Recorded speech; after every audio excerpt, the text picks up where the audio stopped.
Welcome, viewers, to another episode of the It Depends podcast. This one is very interesting because I have just come back from two back-to-back events, large events. The first one was just before Thanksgiving. I was in San Francisco at Microsoft Ignite. And then right after Thanksgiving, many of us trooped over to Las Vegas, where we were part of the AWS reInvent 2025.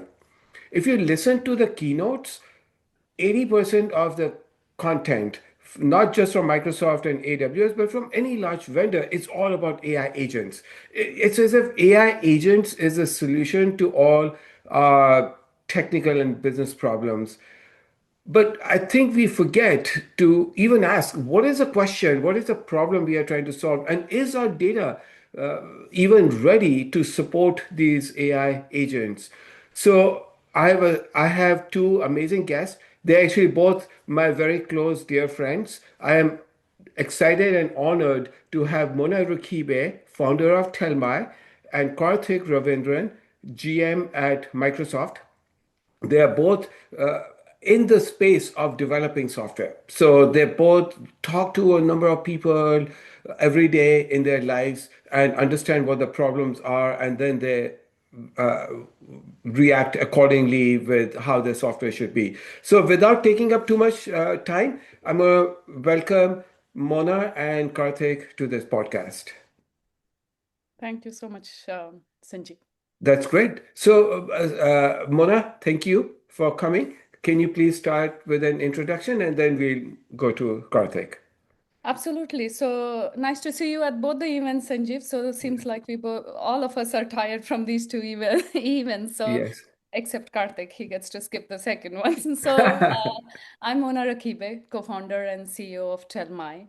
Telmai is a data reliability company. We help enterprise get their data ready for AI analytics, all of that. And how we do it is that we validate data as soon as it lands into the lake, whether that lake is one lake or any of the other lake Hmm. ecosystem. And that validation context is made available for both humans or AI agents to make decisions based on trusted data.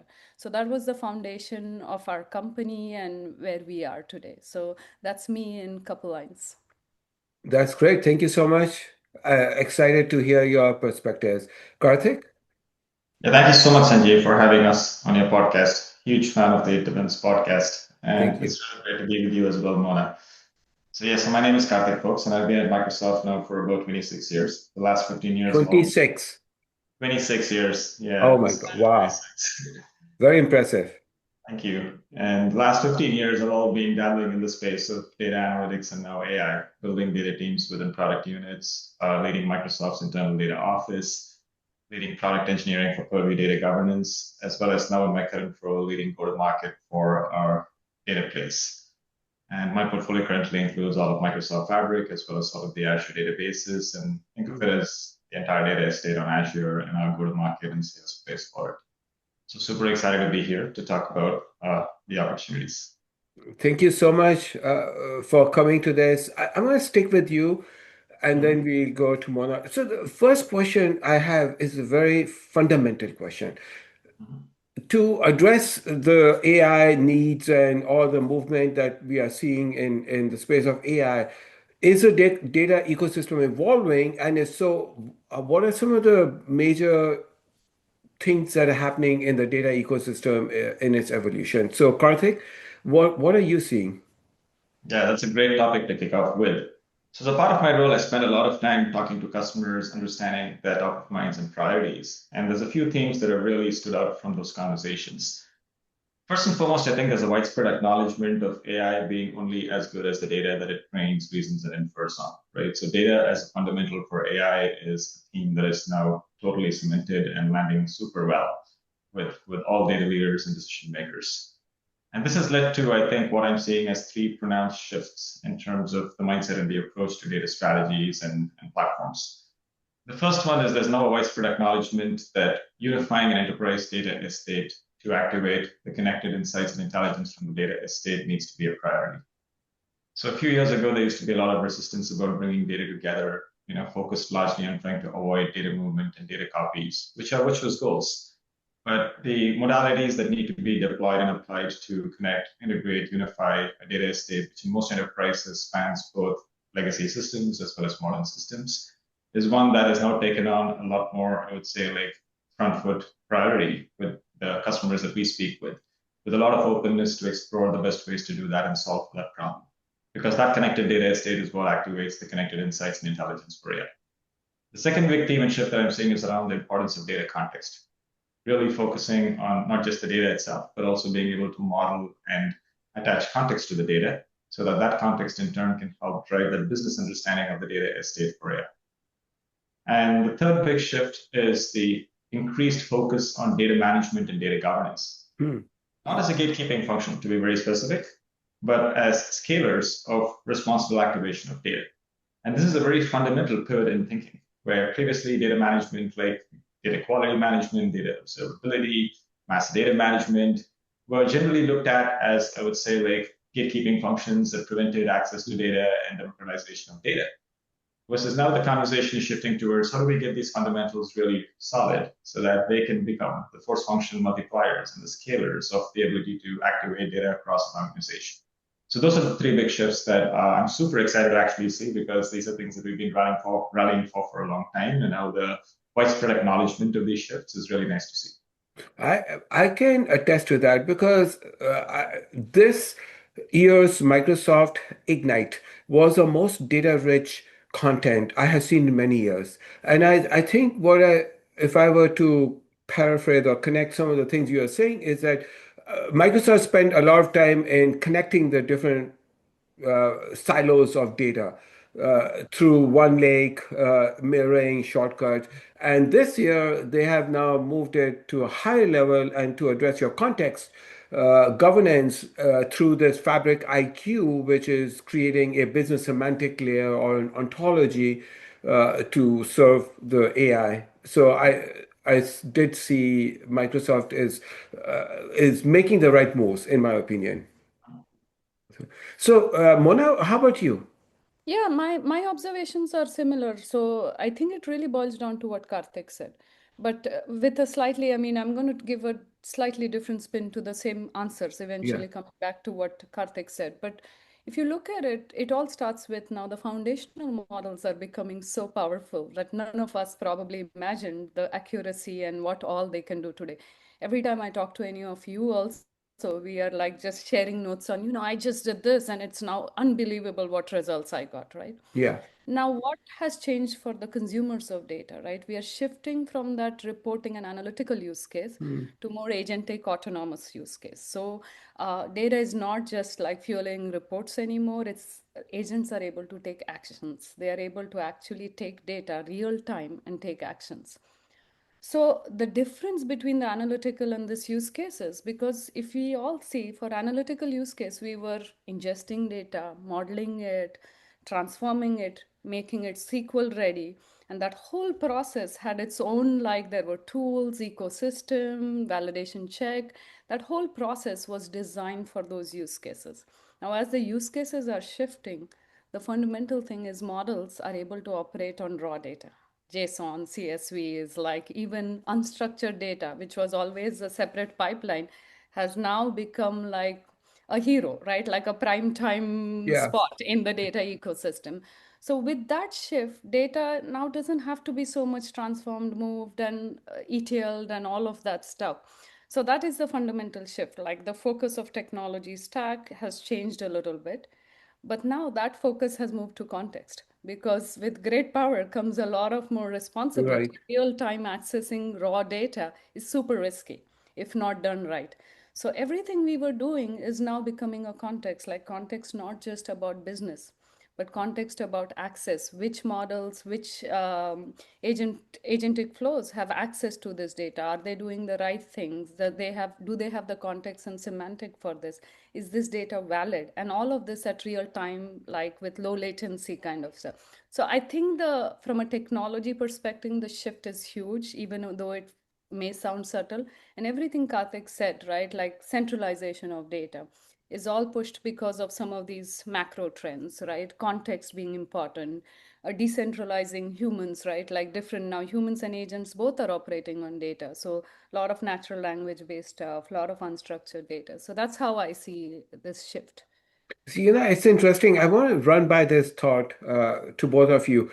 Sometimes when I've talked about this whole centralization of data, I get very strong negative reactions because people say, oh, wait a minute, how many years have you tried creating an enterprise data warehouse? There used to be a concept called corporate information factory. There are all kinds of movements that would take years and years, and then eventually it was not successful. So the explanation I give is that we are not physically trying to bring everything into one place. It's a logical centralization.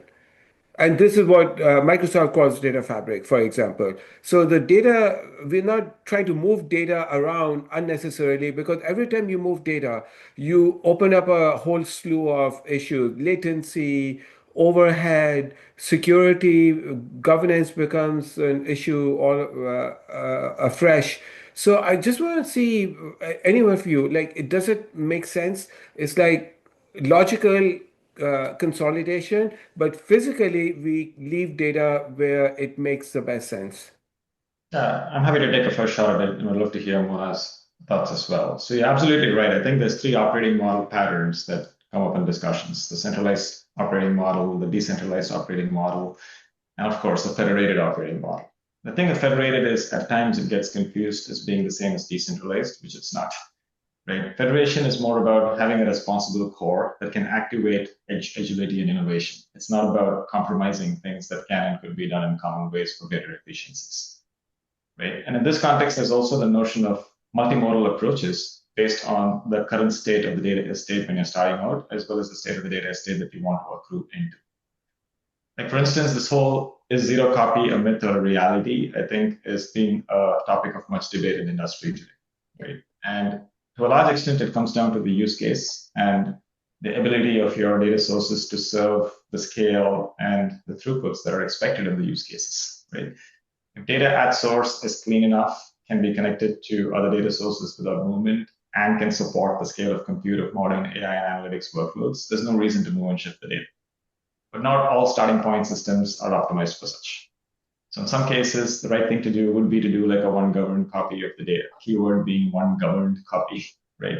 Yeah. Where that manifestation of the data estate in a unified foundation can benefit the use cases that require super high scale of compute and throughput, which could end up hampering the primary use cases that those source systems are serving if directed directly against those source systems.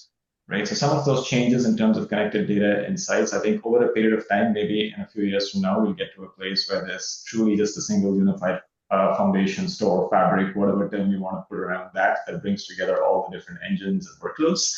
But at this point, we're not still yet there, at least from an enterprise data landscape perspective, because of just the diversity of data source systems and the deployment modalities. Right. Yeah. Karthik, I have a question. You mentioned zero copy. This is zero copy is the hot buzzword. Last year it was zero ETL. Yeah. What is the difference between the two concepts? I think they're kind of related, right? Because I mean, the zero ETL and others, of course, ELT as well, which is a more popular pattern, which is the extract, load, and then transform pattern, Yeah, right? I mean, ELT. Yeah, ETL and ELT kick in largely when the source systems are not ready to serve the compute and throughput requirements of specific use cases, in which case you have to do like a one governed copy or not movement, but a one governed copy of the data into a foundation that can support the advanced use cases. And in those cases, like you got to put pipelines in place, whether it's load and transform or transform and load, pipelines do kick in. And this is where that tends to be, I think, at least from a pure engineering perspective, purity debates around like, oh, we should not do that. We should just point compute straight to the data.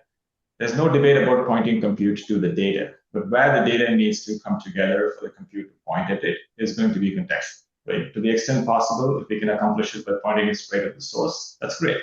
But considerations to think about is if you did that, especially in this modern day and age of high scale compute that AI and analytics scenarios demand, would it impact the source systems? And we learned this the hard way even internally at Microsoft. Like we went in with a very purist zero copy approach when we first started our data estate modernization.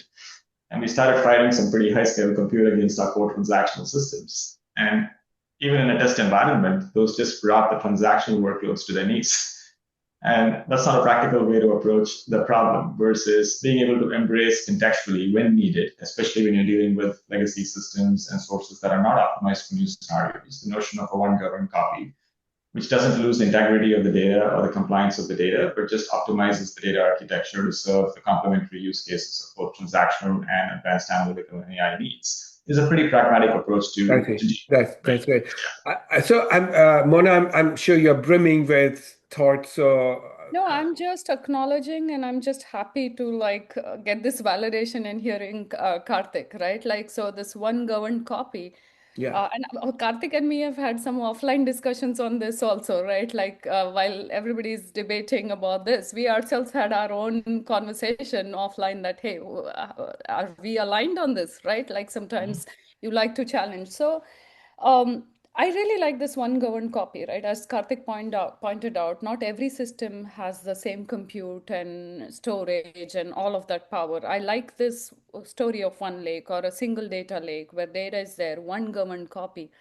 But decoupling this with compute engine is so powerful because some data is low latency, but you really want it like fast is more important than actually all the validations and everything. On the other cases, the use cases, you are okay with latency delays, but you want to run a full validated, like it's very, the sensitivity is high.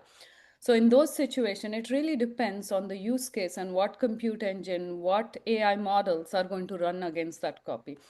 And today we are sitting where this has become so powerful that almost all these large companies, including Microsoft, are saying the same thing that let the data sit as a zero copy, whether that's in and store it as an iceberg tables or whatever be your storage format, and then you can run queries, you can run compute engines. Snowflake was known as data warehouse company is now positioned as a query engine, right? BigQuery. Everybody is operating as a query engine with a single copy of data. So I think the whole industry is moving towards that. And the biggest benefit is to consumers, like basically customers, right? Because there's no need now to put right. a single stack of like storage, compute use cases all clamped up into one single thing. I find this fascinating. Companies that I've known to be a data warehouse, Snowflake, Databricks, even DuckDB, ClickHouse, you name it, they are no longer a warehouse with its own compute engine. They, a lot of time, they're compute engines. Yep. Because you in Snowflake, for example, I get the same performance latency whether I query the proprietary format or a native iceberg format sitting on some object store like ADLS, in one lake. So basically, Snowflake now is my compute engine. And the storage has become a commodity, standard, open, and it could be even on premises. It could be in any of the clouds. Is that does that gel with what you both are saying? That is exactly what at least I am seeing even in our customer base, right? They're moving to Iceberg as a format. They get full control on which use case, what query engine is best suited. It's not just now a decision about cloud, but query engines, like they have full control on their architecture Yeah, based on the use cases. 100%. I mean, plus one to the compute engine focus. And a couple of things I would add to that is the compute engine needs the data to feed it. And yeah, the compute engine also has to produce the outputs, which is something that also needs to be talked about, right? Because the mm, data that feeds the compute engine, what's the right place to get source it from, is being the debate that we've had for a while, which we all talked about today. And what you're seeing the major data cloud providers, Fabric, Snowflake, Databricks, and others now starting to offer is modality options to bring that data estate together, right? The modality options range from pure play virtualization with zero copy and data movement to seamless no code, one governed copy architectures, all the way through to native read write integrations in terms of truly modernizing apps by shifting the data estate into a new modern store. And having the flexibility of choice across these modalities makes it easier to meet customers at their starting points, as well as balance the right architecture for the states of the source systems. Right? What is very important to also think about is the outputs that come out of like all of these workflows. So far, we've talked about the reading part, but a lot of outputs are going to be connected data products that stitch data across the estate. Now, those things need to land somewhere, right? You can't go and force fit them into one of the source systems because they're stitching data from multiple different source systems. Yep. A parlance example in Microsoft is the connected customer master. Like we don't have a single customer master. We've got federated masters that sit across different lines of businesses. But we have to construct a unified customer golden record view of our accounts, bring it together into a connected graph, which we can't actually force into any one of the source systems. We got to put it into another common location from where other teams can go pick it up and use it, right? Whether that's a lake house or a warehouse or a data lake, that's up for debate. But the notion of recognizing that the sources also have to be complemented with something that's more common where the connected outputs can get written out so that every team doesn't have to go create them and rebuild them is something that is crucial to also bring into the modern data architecture. Right? Yeah. So there's one thing that I sometimes have to stop myself when I'm having these discussions, and people have also pointed out that we very quickly move into lake house, iceberg, but we forget in this discussion there's a whole world of shift left operational piece. Mhm. Yeah. And they don't have iceberg like the MongoDBs of the world, for example, or Postgres database. So Mona, let me start with you because I'm very curious about data reliability.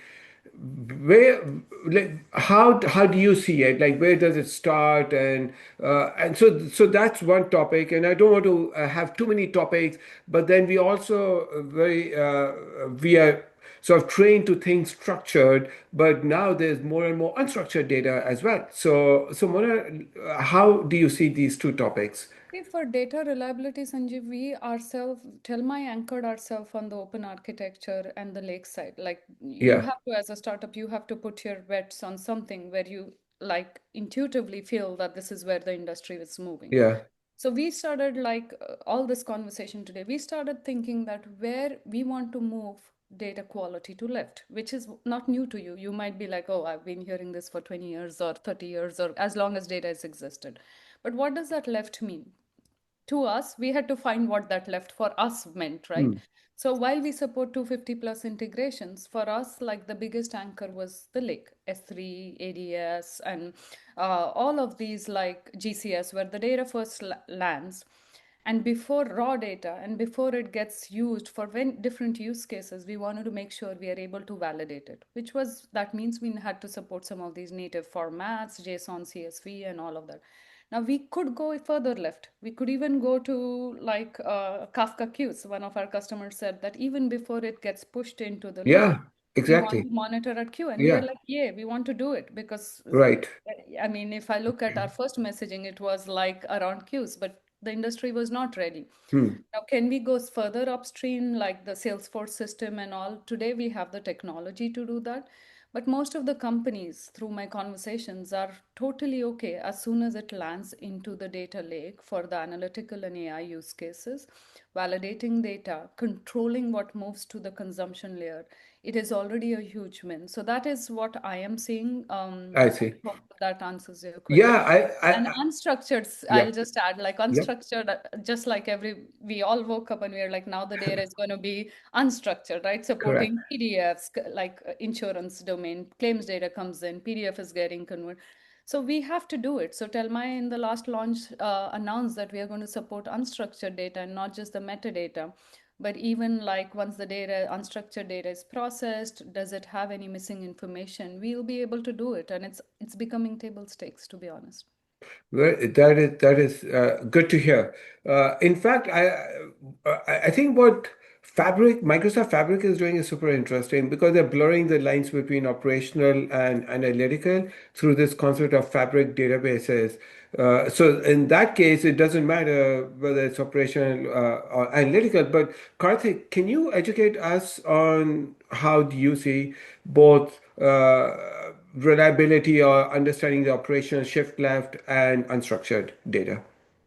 Absolutely. And I'll build on Mona's point. I think she's spot on in terms of the customer focus starting to shift towards the consumption layer Hmm. to achieve greater efficiencies of not just observability, but data management all up and across, right? Yeah. And the anchor that you started with, Sanjeev, is super important to understand, which is a lot of the source operational transaction systems, that data estates are still not in open table formats, Yeah. right? Correct. And there's a good reason why they use proprietary engines and formats today. It's years and years of R&D that has evolved to being able to meet the transactional and asset characteristics of these systems. Now, is there a direction in the future where that could change, where the native formats and engines can all come together and operate against a single common base? I think we will get there in some years, but it's not current state, right? And historically, having also led products like Purview Data Governance at Microsoft, one of the biggest challenges that we used to face is like, how do we go build connectors for every possible data format and engine, right? You're literally constantly chasing tail on that versus being able to solve the actual problem, right? Which is where I think the shift in acknowledgement of the realization of open table formats being a powerful common language to bring the estate together, whether it's through modalities like virtualization or seamless one-governed copies, and then to create the true efficiencies in terms of solving the actual problem of data management for where it matters, which is the connected data estate and then the consumption of the connected data estate has been, I think, one of the most seismic shifts that I've seen on the conversations with the advent of AI. Mainly because AI relies on connected data, not just data from any one single source system, right? So now getting back to your point about the importance of observability, responsibly activating a connected data estate is a huge undertaking. It's not just about stitching a bunch of data products and opening it up to like every possible user in the organization, right? It has to be done with a very responsible approach that puts safety front and foremost, especially with all the growing compliance and security requirements that also have to be met in the mix, right? At the same time, it's a fine balance because how do you put those safety guardrails in place without the guardrails blocking, but instead safely enabling the activation that you want to accomplish with your data and your AI, right? And the key thing is this is not a one and done thing. You can put in the best data quality checks, you can put in the best observability monitors, but the reality is like the context and the data estates are constantly evolving. So observability is an always on evergreen undertaking. Having an observability system that can look across the data estate, not just focusing on the technical metadata and the technical considerations, but also focusing on observability of the core business semantics, which truly define how and when data can and should be used safely. And an observability stack that can work across the spectrum of technical contexts as well as business contexts to create timely insights that can then be actioned to ensure that the activation doesn't get compromised because of safety. And at the same time, the safety doesn't get compromised because of the desire to activate. And striking the balance, I think the nucleus is the observability solution that needs to be put in place, right? And these days, the lines are blurring between what is data quality versus what is observability versus what is master data management, because it all comes down to the right data for the right purpose at the right time, right? So super excited in that context for the work that Mohan and team are doing in Telmai, but I think they've truly done some pretty phenomenally, I would say, disruptive innovations, which really looking forward to build more on and activate. So that's a great point. That takes me to what is your partnership about? How does it benefit consumer? Mona, can we start with you? Yeah, for us, Sanjeev, it was like, as I pointed out earlier, for Telma, it is all about focus at our stage company. That what do we believe in, and where are the customers of what we believe in? So we believe in a single lake, which is governed, which is validated for different decoupled queries. Microsoft, if you see all the announcements were on that direction. One lake, Fabric, governed copy, and literally enabling enterprise customers for the AI use cases. So for us, it was a very natural fit from a product alignment perspective. I still remember meeting Karthik, Deepti, and some of the pillars that they were anchoring on was like, how do we even decentralize? Karthik, our conversation was around user experience. And his point was like, look, the challenge with data quality is people think it's a technology problem, but a lot of time user experience stops it from being rolled out to different business units, right? And our experience was designed even back then to really empower product owners, business users to understand where the issues in data are, to react to it, and all of that. And so, when you look at Microsoft ecosystem and their direction, there were two angles. Both the customers, where will we get our next set of customers, which seemed like a good alignment, and where are we very well aligned with the product ecosystem. And for us, integrating with One Lake was a natural next step. We had already customers who were Microsoft customers who were using Telmai with Delta and Microsoft ecosystem. we had to make that move of integrating with one lake and really doubling down on that partnership. And natively now, our next steps are to be like integrated in the Fabric ecosystem. So Microsoft customers can discover us, can get that user experience of validating data at one lake as soon as it lands Hmm. through all this AI based technology. So it really felt very natural to me, especially that this partnership had to kind of happen. Mona, to bring this home, can you give an example of a real life customer and how are they using Telmai? Yeah, so most of our current customers now, there is at least one open format story there, like many of them, especially the recent ones. So typically, what customers are doing, I can give examples like publicly referenceable customers like Zoom Info and Bill.com. Both of these have iceberg. Data comes, lands in different from different internal, external system. First landing point is iceberg. Once this data lands into iceberg, Telmai will automatically run its check and figure out is this data is fit for consumption. And again, fit for consumption depends on the use case. We've been talking Yeah, about all of this. correct. So we will extract all the metrics on this data, profile this data. We automatically decide what does a good look like for this Hmm. data based on historical trend and all of that.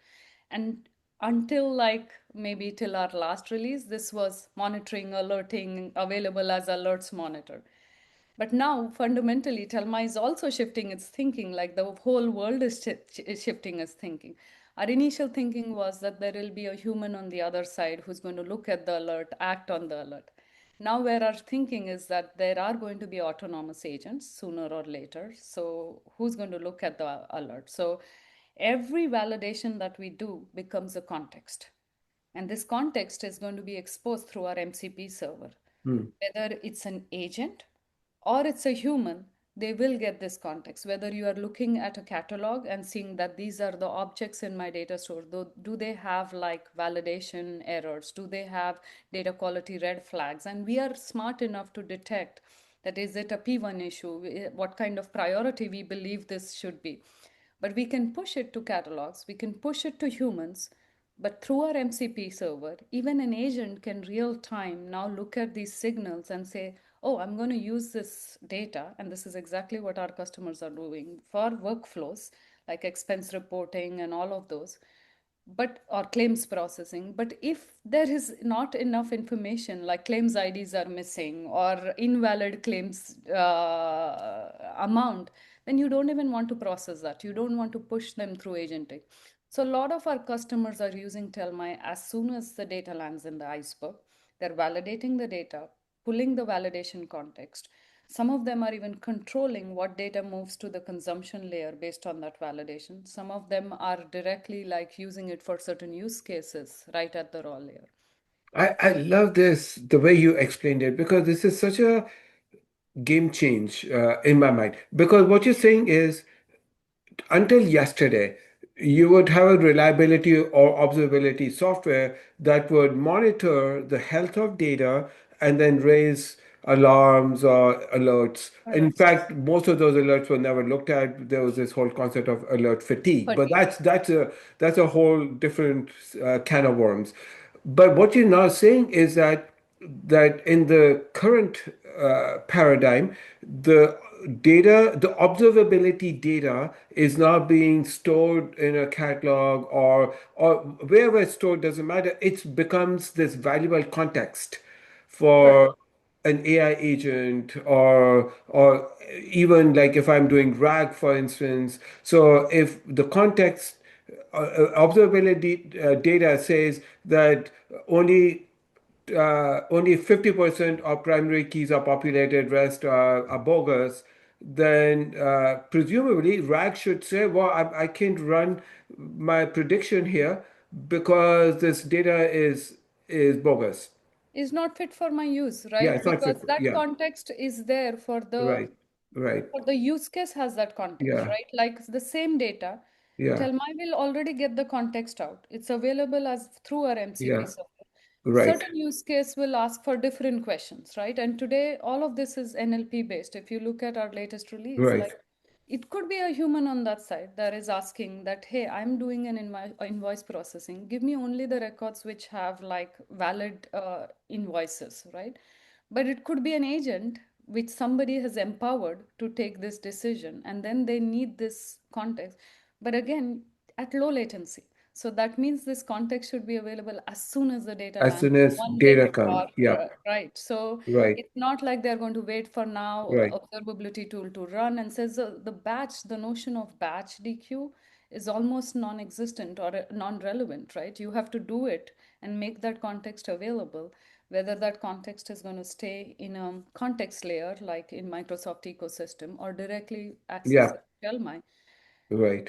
And honestly, like a founder, I'm going to share it out loud. I was scared. Like, where is this world evolving? And like, how do we adjust to all of this? And then there are these aha moments that, you know, I like to give an example of autonomous cars. The body of the car is same. The goal is same. But when you assume that there is no driver, you have to put a lot of guardrails, sensors, and you design and you change your thinking a bit. And that's the journey Telmai went through. Like, what's the point of alerting? It has to be like much more beyond alerting. Like, Yeah. it should be Yeah. usable. It should be Alerts are a means to the end. At the yeah, end of the day, the business cares about insights, yeah. rich insights. They don't care about alerts. And actions on those And insights, if yeah, possible, and taking immediate. data-driven decisions. Yeah. So I'm ask Karthik. Karthik, this is fascinating how AI is changing this landscape, and now actually it makes sense for me to see how your partnership is can be so valuable because Microsoft is investing heavily into building the context through this ontology semantic layer. And then Telmai is saying, well, let's also add behavioral observability data and make it even richer. So, Karthik, I'm going to stop here and have you add your thoughts. No, I think plus one to everything that Mona just said. The couple of things I would really emphasize is the importance of elevating what we've talked about as observability to being able to operate at the business context layer, right? Because observability, especially the actions that need to be taken when states are not where they need to be, are increasingly going to be actions that we need organization-wide users to be able to partake.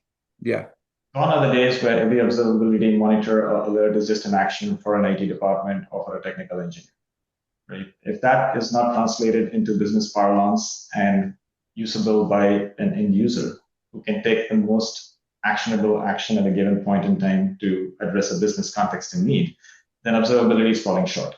So to give you a real example, I'm building on Mona's notion of promoting attributions from observability as core data attributes, right? Let's take a data set, right? A customer data set, and let's assume that the quality completeness score of that customer data set is a 70%, right? There's a big difference between being able to say that that data set can be used for a directional analytics scenario where you do not require 100% completeness versus where that data set might have to feed a street grade reporting scenario, right? Where the implications are going to be much more hard. That kind of an observability output, being able to get projected to a user who's trying to discover data in a catalog, where a user comes across a data set in a catalog, they're given a clear indication to say, like, if your use case is directional, this data set is probably okay to use. But if your use case is something that requires street grade compliance, then do not use this data set for that use case. And then preventing and blocking that use case versus promoting it and then creating further downstream chaos, right? So that is an example of where, just one simple example of where what has previously been very technical implementations around monitoring, alerting, and the nature of the outputs of these systems can now, coupled with the context layers that we're adding with fabric ontology, semantic models, and everything else, can truly translate the actions and the learnings to the users across an organization who have to activate for the actions. Right. So super excited to see where we can take this partnership building on what we've landed at the Ignite conference as a baseline. that's great. So as we come to the end of this podcast, I have a two-part question. So Karthik, I'm going to start with you. There are skeptics. This year, 2025, we're coming to the tail end of it. We've heard all year, what has AI done for me today? Where is the ROI? Investment is through the roof. I'm not seeing any ROI. So, how do you respond to that? And for those who have questions about AI. Maybe it's because they don't know what to do. Like they don't know what is the next step to take. So, what advice do you have for people in 2026 to start putting their AI pilots into production, let's say? So two parts. How do you handle the criticism of AI not or being overhyped, and then what do you do to prepare for it? That's So, a great question. It's a great question. Let's dive into it. So look, I think at the end of the day, AI is technology. Technology is meant to be applied. The good value that point. you obtain from the technology is going to come from how you think Yeah. through its applications. I think with AI, like any other technology, it's very important to unpack this into the three layers of people, process, and technology. Hmm. People, process, and technology, every one of these dimensions have to be fundamentally reimagined to create the impact that we can with AI. It's not just bolting on AI as an afterthought. In terms of people, first and foremost, we really have to activate to reimagine people's roles so that their true ambitions and potential can be scaled through AI versus replaced by AI. And Yeah. that's something that leaders have to think very intentionally about. Then there's processes, which is it's not just about adding some automation in a step of a workflow. If your overall workflow is broken, AI is not going to make it better. So you have to rethink the business process in terms of where you think Hmm. AI can really help you scale and innovate. And then finally, the technology has to enable the first two, right? So let's take a real example, right? So Dentsu, for instance, is a world-renowned international solution provider for customer experience management and campaign lifecycle management solutions. And they are our customer. And they've done some pretty incredible work in terms of applying AI to fundamentally reimagine the end-to-end campaign lifecycle management.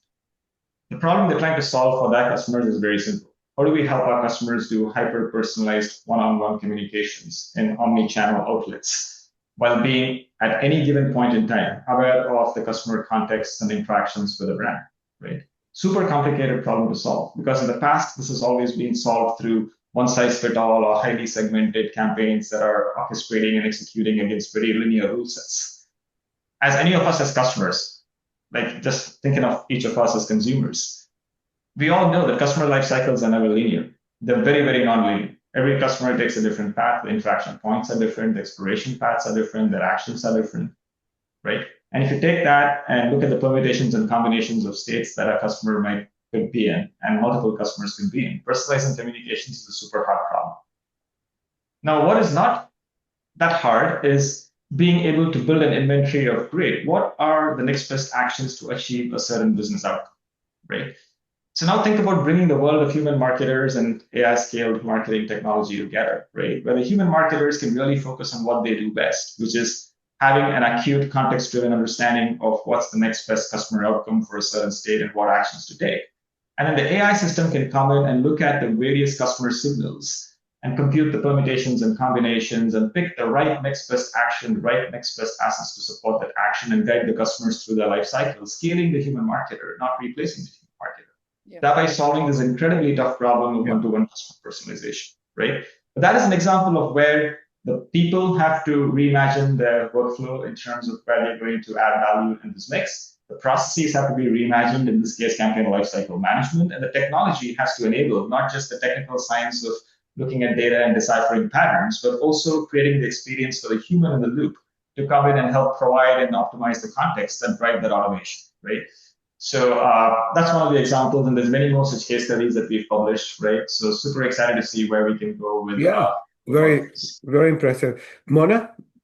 Yeah, so for me, first thing, my first approach to this is AI is here to stay, right? That's not going anywhere. Sooner or Yeah. later, all of us have to adopt it. Our kids are much faster in adopting it, enterprises are slower, but everybody's going to go through the. I like to focus on the success stories. Then, hey, this percentage AI projects are failing. If 99.9 are failing, there's a 0.1% passing. I want to focus on that 0.1, right? Because they Yeah. are doing something right, which the others are. Maybe the others jump too quickly. Yeah. And what I'm Very learning is, true. yes, the others are jumping very quickly. I'll take my small customer base and the customers who are already in production with the AI started with the foundation, right? Getting the foundation ready for AI. And it started with, for us, I know where we fit in, right? Like the architectural changes, like the centralization of their lake, making sure unstructured data is also validated, pushing this data, validations, governance, all of that, first getting that foundations ready. And once that foundation is ready, and like Zoom Info is one example, Bill.com is one example, both have made announcements about like being in production with their AI agents. And if you look at that, they, having worked closely with them, they really focused very hard on the foundation. They both Mhm. are have iceberg, they both have data observability, they have the right ecosystem. Performance, scale, cost was top of mind. That as they bring in more AI use cases, more autonomous use cases, how do we make sure that we focus on the performance of these, like when data has been accessed, scale, and even cost, cloud cost. So they made some architectural changes to make sure, like when data has been accessed as a tool through AI agents, they have the right kind of tool set. Yep. Vector databases and having the foundational stuff. And once that foundation is done, the velocity at which they're able to build AI product is significantly different. Then you start focusing on highest business value use cases, right? Yep. But you're not constantly caught up in that, hey, we want to onboard this use case, but look, now I'm thinking about the architecture, is it scaling and all of that. So for me, where I sit, honestly, there might be different optics for everybody. I think getting that data infrastructure foundation can Yeah. truly accelerate AI adoption, and jumping too quickly into the like, let's get things to production without getting that foundation is the biggest risk I see. So the image that you put in my head is of a horse, which is AI, and a cart has all the cement and all the data.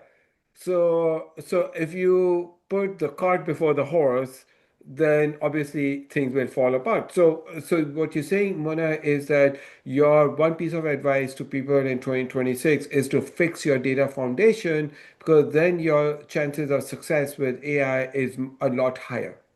Yeah, and it goes back to my previous answer, right? When you design a system for autonomous, you have to first make sure you have the guardrails, you have everything, right? Like Right. we all have sat into autonomous cars, and fundamentally, they are more alert, they are more careful, because the risks are higher when something goes wrong. So unless you do that, yes, a lot of high number of percentage will fail because you can't give, when a car is not designed to be autonomous, it just won't work, right? Right. So it has to start with the foundation. Yeah. And I'm definitely seeing success with our customers who really took that moment to fix the foundation around data architecture, not just data Mhm. ecosystem, but the architecture, right? Like, what are the Yeah. tools that AI agents are going to look? What is the context they are going to look? How the agents are going to find that Yeah. context? And if something goes wrong, do we have explainability all the way where that data is coming from? Right. So all of that gets right, then it's a matter of onboarding faster use cases. That's really good to hear. Thank you so much for sharing your views, your thoughts, your experiences from real life work that you're doing. It's been such a pleasure. It's been so great to have you. Thank you so much. Thank you so much, So much, Sanjay, Sanjay. for Thank you all. bringing all of us together, and thank you for whatever you do for the community and like keeping it real. Likewise. So, viewers, until next time, thank you for joining us.